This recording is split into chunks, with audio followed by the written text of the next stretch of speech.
வரைக்கும் போயிட்டு காசுல 2000 ரூபாய் கொடுத்து ஒரு ட்ரெஸ் எடுத்துட்டு வந்திருக்கேனே. அப்படியா? எத்தனை பார்க்கலாம்? வரேண்ணே. இந்தாங்கண்ணே பாருங்க. சூப்பராக இருக்குடா. உனக்கு ஏதாவது பண்ணணுமே. இந்தா இதை போனஸா வச்சுக்கடா. அண்ணே வச்சுக்கடா. பாத்தியா 2000 போட்டு 5000 எடுத்துட்டேன். அதான் புத்திசாலி தானோ. எப்படி நீ அறிவாளி இல்ல, அந்த ஆள் ஒரு பைத்தியம்.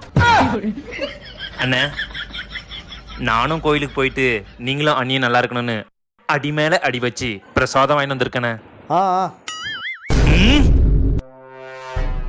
பொய்யாலத வரண்டா. ஏண்டா மாசத்துல 30 நாள் கரெக்டா வேலை செய்யற என்ன நாய் மாதிரி பாக்குற? அந்த நாய் 30 நாள் 25 நாள் ஓபேடி 5 நாள் தான் வேலை செய்யுது. அவனுக்கு 5000 கொடுக்குற. இப்ப தெரிஞ்சிச்சுடா ஓபேடி இருந்தா மரியாதை இருக்குது, நல்லா வேலை செய்யறதுக்கு மரியாதை இல்ல. அவனை மாதிரி நானும் ஓபேடிக்கு போறேன். என்னான்னு கேட்ட அவனை உன்னி அடிப்பேன். ஓய்வு மரியாதை அவனுக்கு கொத்த மாதிரி எனக்கு 5000 கொடு. எடு.